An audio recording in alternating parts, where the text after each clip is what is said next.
Welcome to the Read Aloud of Night by Ellie Wiesel.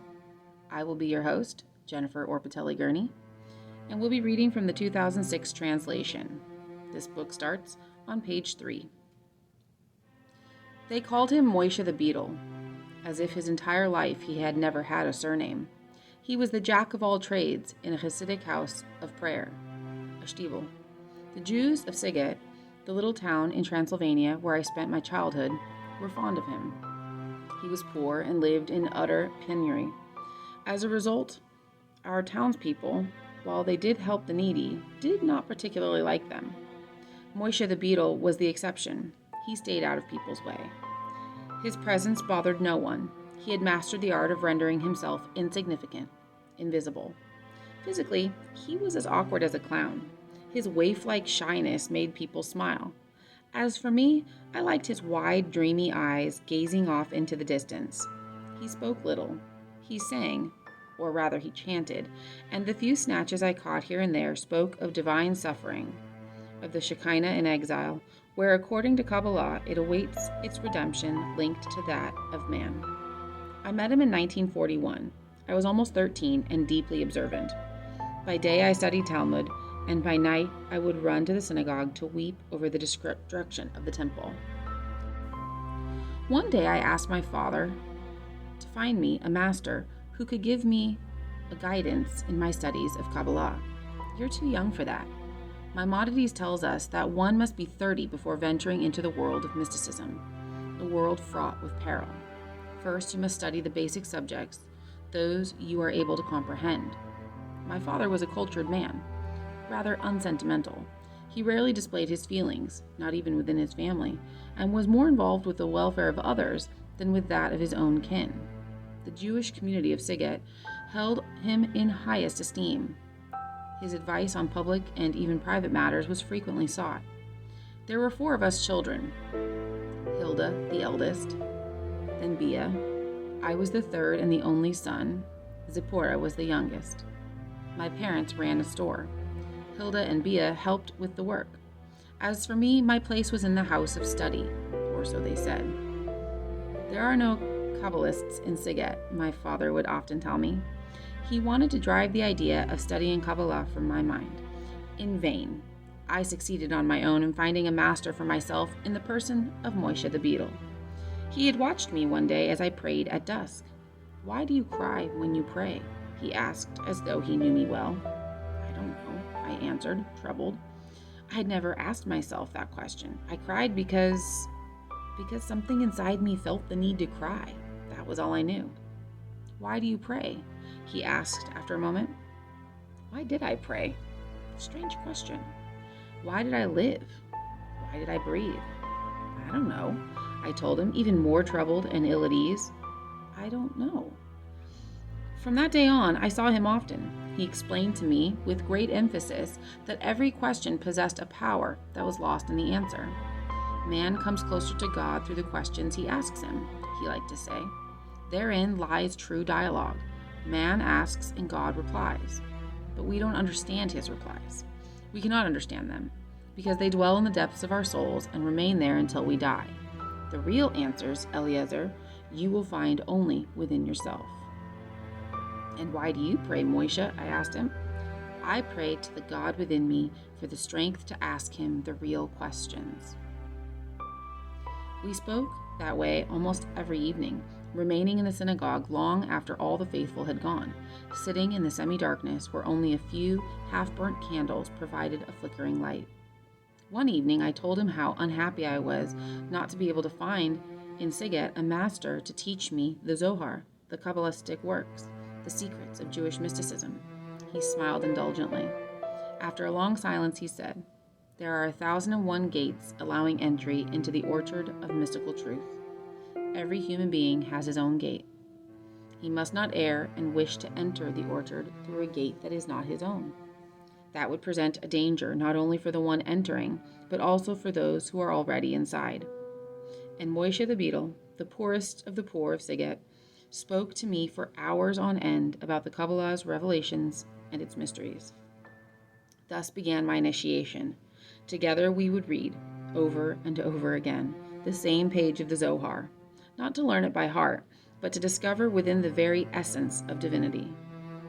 And in the course of those evenings, I became convinced that Moishe the beetle would help me enter eternity, into that time when question and answer would become one. And then one day, all foreign Jews were expelled from Saget, and Moishe the beetle was a foreigner. Crammed into cattle cars by the Hungarian police, they cried silently. Standing on the station platform, we were crying too. The train disappeared over the horizon. All that was left was thick, dirty smoke. Behind me, someone said, sighing, "What do you expect? That's war." The deportees were quickly forgotten. A few days after they left, it was rumored that they were in Galicia, working, and even that they were content with their fate. Days went by, then weeks and months. Life was normal again. A calm, reassuring wind blew through our homes. The shopkeepers were doing good business, the students lived among their books, and the children played in the streets. One day, as I was about to enter the synagogue, I saw Moishe the beetle sitting on a bench near the entrance. He told me what had happened to him and his companions. The train with the deportees had crossed the Hungarian border and, once in Polish territory, had been taken over by the Gestapo. The train had stopped. The Jews were ordered to get off and onto waiting trucks. The trucks headed toward a forest. There, everybody was ordered to get out. They were forced to dig huge trenches. When they had finished the work, the men from the Gestapo began theirs. Without passion or haste, they shot their prisoners, who were forced to approach the trench one by one and offer their necks. Infants were tossed into the air and used as targets for the machine guns. This took place in the Galician forest near Colome. How had he, Moishe the beetle, been able to escape? By a miracle. He was wounded in the leg and left for dead. Day after day, night after night, he went from one Jewish house to the next, telling his story, and that of Malka, the young girl who lay dying for 3 days, and that of Toby, the tailor who begged to die before his sons were killed. Moishe was not the same. The joy in his eyes was gone. He no longer sang. He no longer mentioned either God or Kabbalah. He spoke only of what he had seen. But people not only refused to believe his tales, they refused to listen. Some even insinuated that he only wanted their pity, that he was imagining things. Others flatly said that he had gone mad. After Moishe, he wept and pleaded. "Jews, listen to me. That's all I ask of you. No money, no pity. Just listen to me," he kept shouting in synagogue, between the prayer at dusk and the evening prayer. Even I didn't believe him. I often sat with him after services and listened to his tales, trying to understand his grief, but all I felt was pity. "They think I'm mad," he whispered, and tears like drops of wax flowed from his eyes. Once I asked him the question, "Why do you want people to believe you so much? In your place, I wouldn't care whether they believe me or not." He closed his eyes as if to escape time. "You don't understand," he said in despair. "You cannot understand. I was saved miraculously. I succeeded in coming back. Where did I get my strength? I wanted to return to Saget to describe to you my death so that you might be ready yourselves while there is still time. Life? I no longer care for life. I am alone. But I wanted to come back to warn you. Only no one is listening to me." This was toward the end of 1942. Thereafter, life seemed normal once again. London radio, which we listened to every evening, announced encouraging news: the daily bombings of Germany and Stalingrad, the preparation of the Second Front. And so we, the Jews of Saget, waited for better days that surely were coming soon. I continued to devote myself to my studies, Talmud during the day and Kabbalah at night. My father took care of his business and the community. My grandfather came to spend Rosh Hashanah with us so as to attend the services of the celebrated Rebbe of Borsche. My mother was beginning to think it was high time to find an appropriate match for Hilda. Thus passed the year 1943. Spring 1944. Splendid news from the Russian front. There could no longer be any doubt. Germany would be defeated. It was only a matter of time, months or weeks perhaps. The trees were in bloom. It was a year like so many others, with its spring, its engagements, its weddings, and its births. The people were saying, the Red Army is advancing with giant strides. Hitler will not be able to harm us, even if he wants to. Yes, we even doubted his resolve to exterminate us. Annihilation of an entire people, wipe out a population dispersed throughout so many nations, so many millions of people. By what means? In the middle of the 20th century? And thus my elders concerned themselves with all manner of things, strategy, diplomacy, politics, and Zionism, but not with their own fate. Even Moishe the beetle had fallen silent. He was weary of talking. He would drift through synagogue or through the streets, hunched over, eyes cast down, avoiding people's gaze. In those days, it was still possible to buy emigration certificates to Palestine. I had asked my father to sell everything, to liquidate everything, and to leave. I am too old, my son, he answered. Too old to start a new life, too old to start from scratch in some distant land. Budapest radio announced that the fascist party had seized power. The regent Miklos Horthy was forced to ask a leader of the pro-Nazi Nyilas party to form a new government. Yet we were still not worried. Of course, we had heard of the fascists, but it was all in the abstract. It meant nothing more to us than a change of ministry. The next day brought really disquieting news. German troops had penetrated Hungarian territory with the government's approval. Finally, people began to worry in earnest.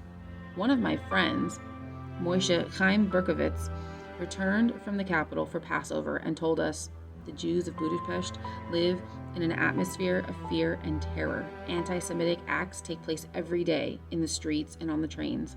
The fascists attack Jewish stores, synagogues. The situation is becoming very serious. The news spread through Siget like wildfire. Soon that was all people talked about, but not for long. Optimism soon revived. The Germans will not come this far. They will stay in Budapest. For strategic reasons, for political reasons. In less than 3 days, German army vehicles made their appearance on our streets. Anguish. German soldiers, with their steel helmets and their death's head emblem. Still, our first impressions of the Germans were rather reassuring. The officers were billeted in private homes, even in Jewish homes. Their attitude toward their hosts was distant but polite. They never demanded the impossible, made no offensive remarks, and sometimes even smiled at the lady of the house. A German officer lodged in the Kahn's home across the street from us. We were told he was a charming man, calm, likable, and polite. 3 days after he moved in, he brought Mrs. Kahn a box of chocolates. The optimists were jubilant. Well, what did we tell you? You wouldn't believe us. There they are, your Germans. What do you say now? Where is their famous cruelty? The Germans were already in our town. The fascists were already in power. The verdict was already out, and the Jews of Siget were still smiling. The 8 days of Passover. The weather was sublime. My mother was busy in the kitchen. The synagogues were no longer open. People gathered in private homes. No need to provoke the Germans. Almost every rabbi's home became a house of prayer. We drank, we ate, we sang. The Bible commands us to rejoice during the 8 days of celebration, but our hearts were not in it. We wished the holiday would end so as to not have to pretend. On the 7th day of Passover, the curtain finally rose. The Germans arrested the leaders of the Jewish community. From that moment on, everything happened very quickly. The race toward death had begun. First edict. Jews were prohibited from leaving their residences for 3 days under penalty of death. Moishe the beetle came running to our house. I warned you, he shouted, and left without waiting for a response. The same day, the Hungarian police burst into every Jewish home in town. A Jew was henceforth forbidden to own gold, jewelry, or any valuables. Everything had to be handed over to the authorities under penalty of death. My father went down to the cellar and buried our savings. As for my mother, she went on tending to the many chores in the house. Sometimes she would stop and gaze at us in silence. 3 days later, a new decree. Every Jew had to wear the yellow star. Some prominent members of the community came to consult with my father, who had connections at the upper levels of the Hungarian police. They wanted to know what he thought of the situation. My father's view was that it was not all bleak, or perhaps he did not want to discourage the others to throw salt on their wounds. The yellow star? So what? It's not lethal. Poor father. Of what then did you die? But new edicts were already being issued. We no longer had the right to frequent restaurants or cafes, to travel by rail, to attend synagogue, to be on the streets after 6 o'clock in the evening. Then came the ghettos. 2 ghettos were created in Siget. A large one in the center of town occupied 4 streets, and another smaller one extended over several alleyways on the outskirts of town. The street we lived on, Serpent Street, was in the first ghetto. We therefore could remain in our own house. But as it occupied a corner, the windows facing the street outside the ghetto had to be sealed. We gave some of our rooms to relatives who had been driven out of their homes. Little by little, life returned to normal. The barbed wire that encircled us like a wall did not fill us with real fear. In fact, we felt that this was not a bad thing. We were entirely among ourselves. A small Jewish republic. A Jewish council was appointed, as well as a Jewish police force, a welfare agency, a labor committee, a health agency, a whole governmental apparatus. People thought this was a good thing. We would no longer have to look at all those hostile faces, endure those hate-filled stares. No more fear, no more anguish. We would live among Jews, among brothers. Of course, there were still unpleasant moments. Every day the Germans came looking for men to load coal into the military trains. Volunteers for this kind of work were few, but apart from that, the atmosphere was oddly peaceful and reassuring. Most people thought that we would remain in the ghetto until the end of the war, until the arrival of the Red Army. Afterward, everything would be as it was before. The ghetto was ruled by neither German nor Jew. It was ruled by delusion. Some 2 weeks before Shavuot, a sunny spring day, people strolled seemingly carefree through the crowded streets. They exchanged cheerful greetings, children played games, rolling hazelnuts on the sidewalks. Some schoolmates and I were in Ezra Malick's garden studying a Talmudic treatise. Night fell. Some 20 people had gathered in our courtyard. My father was sharing some anecdotes and holding forth on his opinion of the situation. He was a good storyteller. Suddenly the gate opened, and Stern, a former shopkeeper who was now a policeman, entered and took my father aside. Despite the growing darkness, I could see my father turn pale. "What's wrong?" we asked. "I don't know. I've been summoned to a special meeting of the council. Something must have happened." The story he had interrupted would remain unfinished. "I'm going right now," he said. "I'll return as soon as possible. I'll tell you everything. Wait for me." We were ready to wait as long as necessary. The courtyard turned into something like an antechamber to an operating room. We stood, waiting for the door to open. Neighbors, hearing the rumors, had joined us. We stared at our watches. Time had slowed down. What was the meaning of such a long session? "I have a bad feeling," my mother said. "This afternoon I saw new faces in the ghetto. 2 German officers. I believe they were Gestapo. Since we've been here, we've not seen a single officer." It was close to midnight. Nobody felt like going to sleep, though some people briefly went to check on their homes. Others left but asked to be called as soon as my father returned. At last, the door opened and he appeared. His face was drained of color. He was quickly surrounded. Tell us what's happening. Say something." At that moment, we were so anxious to hear something encouraging. A few words telling us that there was nothing to worry about, that the meeting had been routine, just a review of welfare and health problems.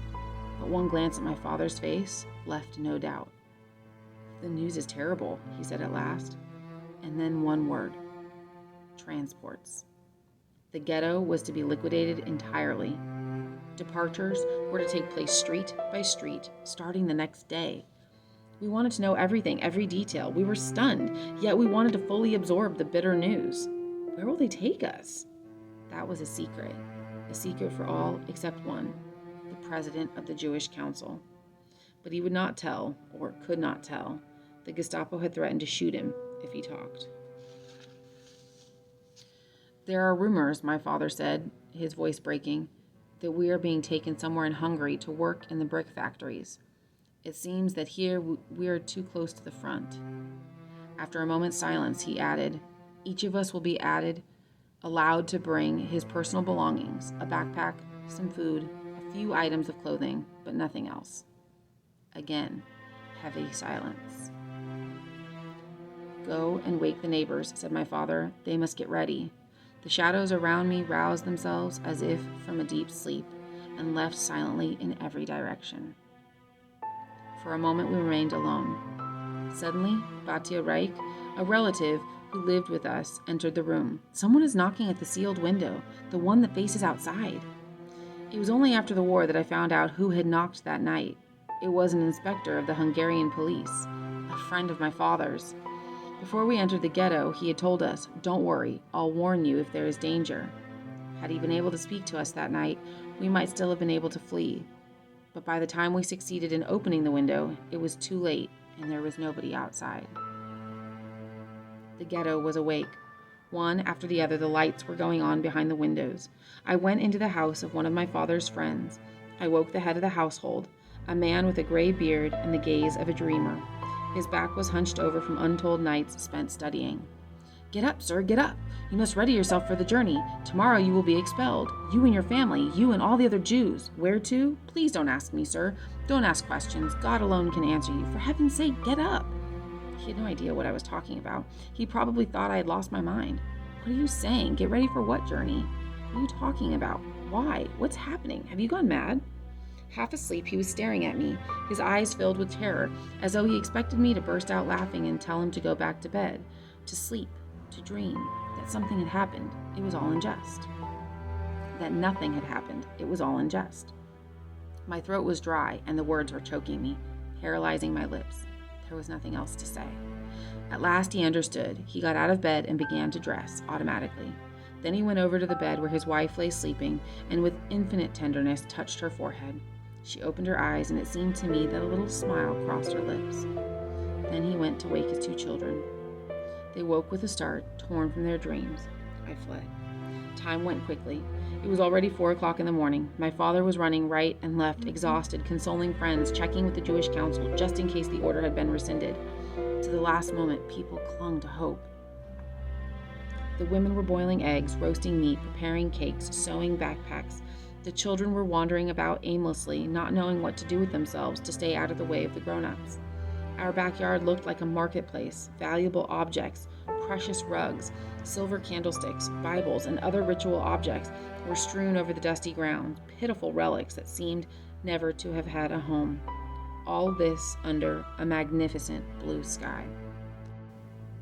By 8 o'clock in the morning, weariness had settled into our veins, our limbs, our brains. The molten lead. I was in the midst of prayer when suddenly there was shouting in the streets. I quickly unwound my phylacteries and ran to the window. Hungarian police had entered the ghetto and were yelling in the street nearby, "All Jews, outside, hurry!" They were followed by Jewish police, who, their voices breaking, told us, "The time has come. You must leave all of this." The Hungarian police used their rifle butts, their clubs, to indiscriminately strike old men and women, children and cripples. One by one, the houses emptied and the streets filled with people carrying bundles. By 10 o'clock, everyone was outside.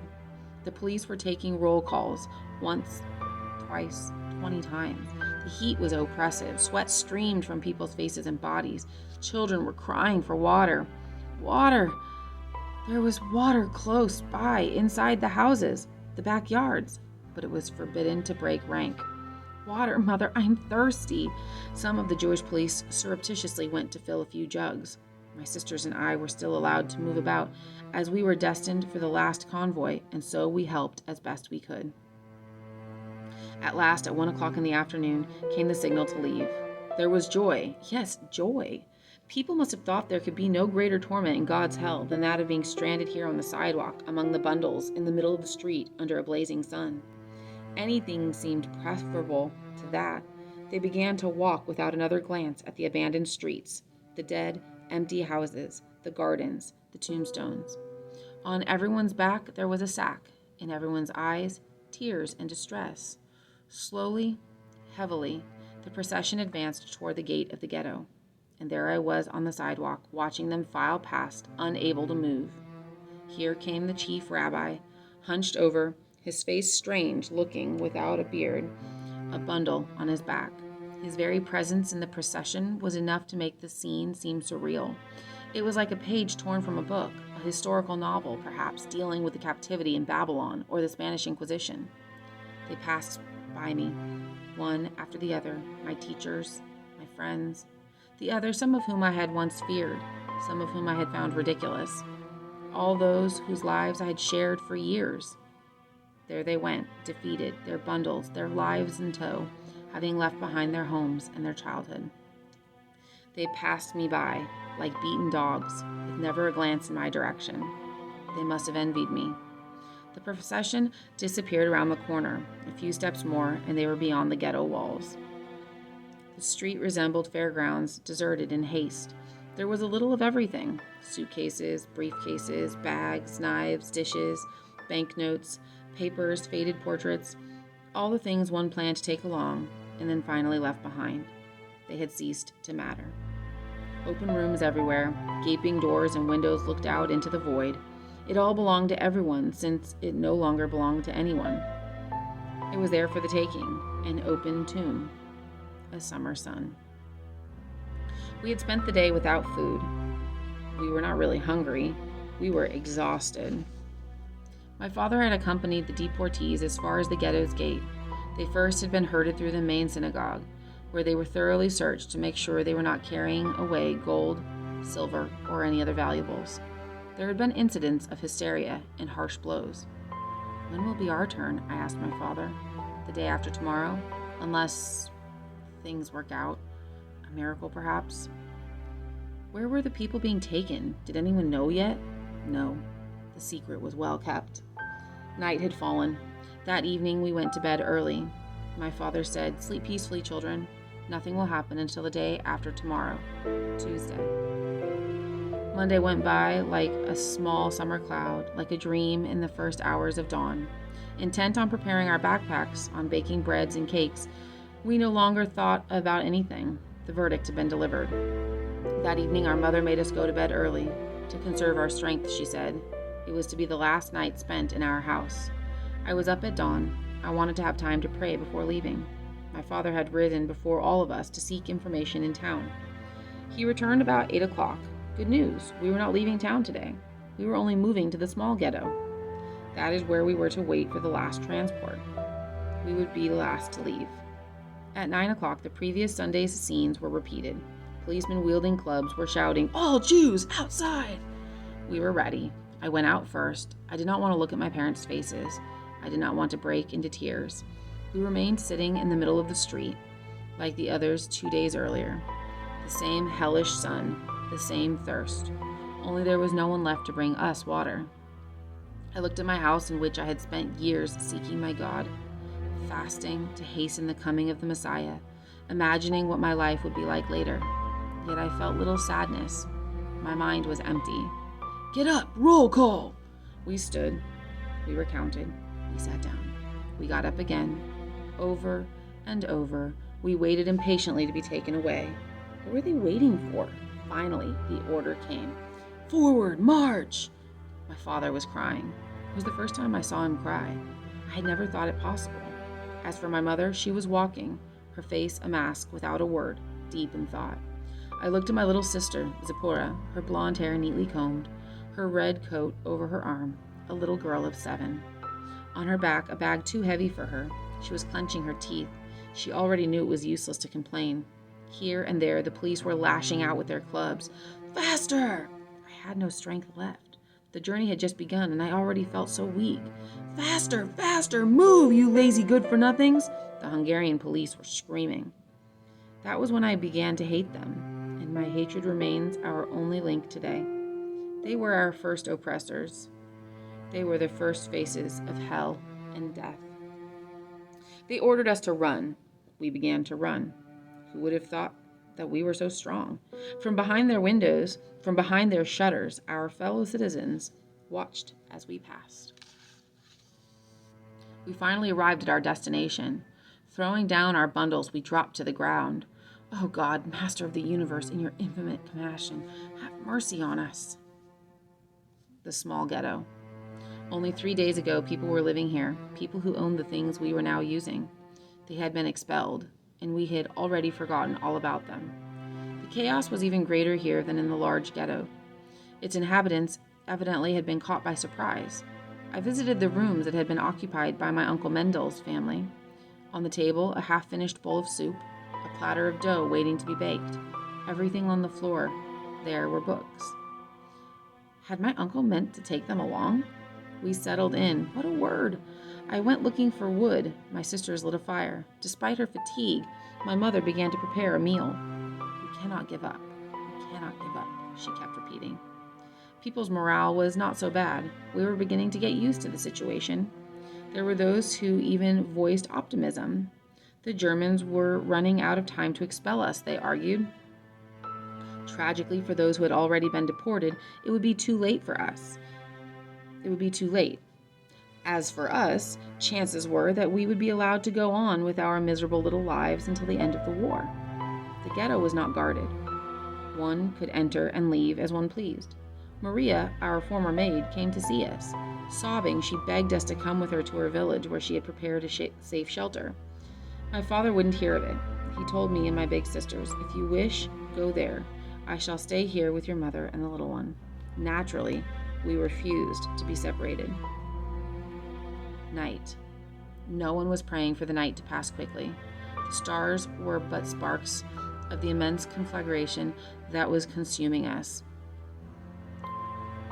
Were this conflagration to be extinguished one day, nothing would be left in the sky but extinct stars and unseeing eyes. There was nothing else to do but to go to bed, in the beds of those who had moved. We needed to rest, to gather our strength. At daybreak, the gloom had lifted. The mood was more confident. There were those who said, "Who knows? They may be sending us away for our own good. The front is getting closer. We shall soon hear the guns, and then surely the civilian population will be evacuated."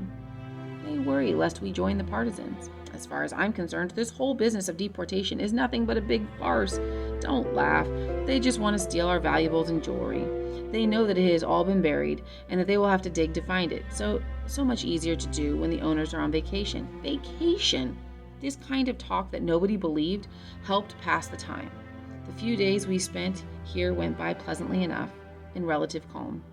People rather got along. There were no longer any distinction between rich and poor, notables and the others. We were all people condemned to the same fate, still unknown. Saturday, the day of rest, was the day chosen for our expulsion. The night before, we had sat down to the traditional Friday night meal. We had said the customary blessings over the bread and the wine and swallowed the food in silence. We sensed that we were gathered around the familial table for the last time. I spent that night going over memories and ideas and was unable to fall asleep. At dawn, we were in the street ready to leave. This time, there were no Hungarian police. It had been agreed that the Jewish Council would handle everything by itself. Our convoy headed toward the main synagogue. The town seemed deserted, but behind the shutters, our friends of yesterday were probably waiting for the moment when they could loot our homes. The synagogue resembled a large railroad station, baggage and tears. The altar was shattered, the wall coverings shredded, the walls themselves bare. There were so many of us, we could hardly breathe. The 24 hours we spent there were horrendous. The men were downstairs, the women upstairs. It was Saturday, the Sabbath, and it was as though we were there to attend services. Forbidden to go outside, people relieved themselves in the corners. The next morning, we walked toward the station where a convoy of cattle cars was waiting. The Hungarian police made us climb into the cars, 80 persons in each one. They handed us some bread, a few pails of water. They checked the bars on the windows to make sure they could not come loose. The cars were sealed. One person was placed in charge of every car. If someone managed to escape, that person would be shot. 2 Gestapo officers strolled down the length of the platform. They were all smiles. All things considered, it had gone very smoothly. A prolonged whistle pierced the air. The wheels began to grind. We were on our way.